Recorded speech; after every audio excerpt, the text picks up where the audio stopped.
അങ്ങനെ ശരിക്കും പറഞ്ഞാൽ നമ്മുടെ സെൽസിൻ്റെ ക്വാളിറ്റി തീരുമാനിക്കുന്നതിൽ അല്ലെങ്കിൽ വർദ്ധിപ്പിക്കുന്നതിൽ ഓക്സിജന് വലിയൊരു പങ്കാണുള്ളത്.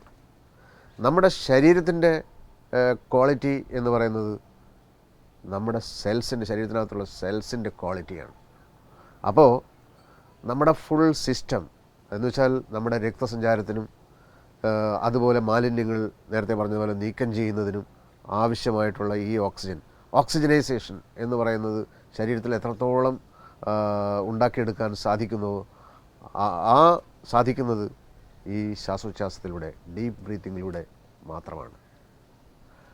അപ്പോൾ ചോദ്യം ഇതാണ്, എങ്ങനെയാണ് ഈ ശ്വാസോച്ഛ്വാസത്തിലൂടെ ഇത്രയധികം ഓക്സിജൻ എടുക്കാൻ? നമ്മൾ സാധാരണഗതിയിൽ നമ്മളിപ്പോൾ ശ്വാസോച്ഛ്വാസം എല്ലാ ദിവസവും കിടക്കുമ്പോഴും ഉറങ്ങുമ്പോഴും നടക്കുമ്പോഴും ഒക്കെ നമ്മൾ ശ്വാസോച്ഛ്വാസം ചെയ്യുന്നില്ലേ?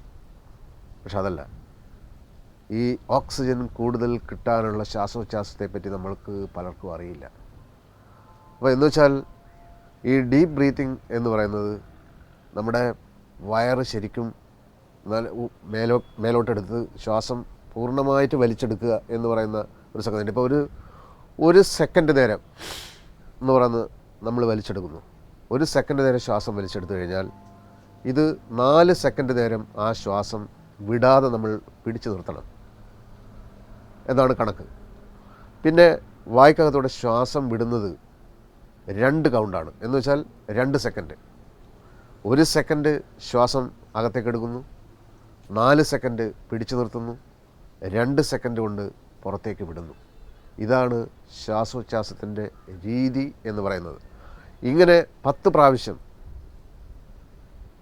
ദിവസത്തിൽ 3 തവണ ഇതാണ് ഉദ്ദേശിക്കുന്നത്. ഇത് നമുക്ക് ഒരു സ്ഥലത്ത് എന്തെങ്കിലും ജോലി ചെയ്യുന്നതിനിടയിൽ ഈ ഏതാനും മിനിറ്റുകൾക്കകം ഒരു തവണ ഈ ഡീപ്പ് ബ്രീത്തിങ് എന്ന് പറയുന്ന സംഭവം ചെയ്യാവുന്നതേ ഉള്ളൂ.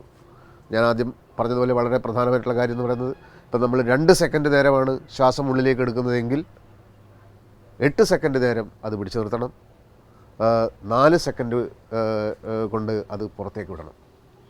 അപ്പോൾ ശരിക്കും പറഞ്ഞാൽ നമ്മുടെ ശരീരത്തിന് ആവശ്യമായിട്ടുള്ള ഓക്സിജൻ ഇങ്ങനെ ദിവസത്തിൽ 3 തവണ എന്ന് വെച്ചാൽ ഓരോ തവണ ചെയ്യുമ്പോഴും 10 തവണ മാത്രം ഏതാനും സമയങ്ങൾ കൊണ്ട് ചെയ്തു തീർക്കാവുന്ന ഈ ശ്വാസോച്ഛ്വാസം ചെയ്തു കഴിഞ്ഞാൽ നമ്മുടെ ശരീരത്തിന് ആവശ്യമായ, നമ്മുടെ സിസ്റ്റത്തിന് ആവശ്യമായ ഓക്സിജൻ കിട്ടും എന്നാണ് പറയപ്പെടുന്നത്.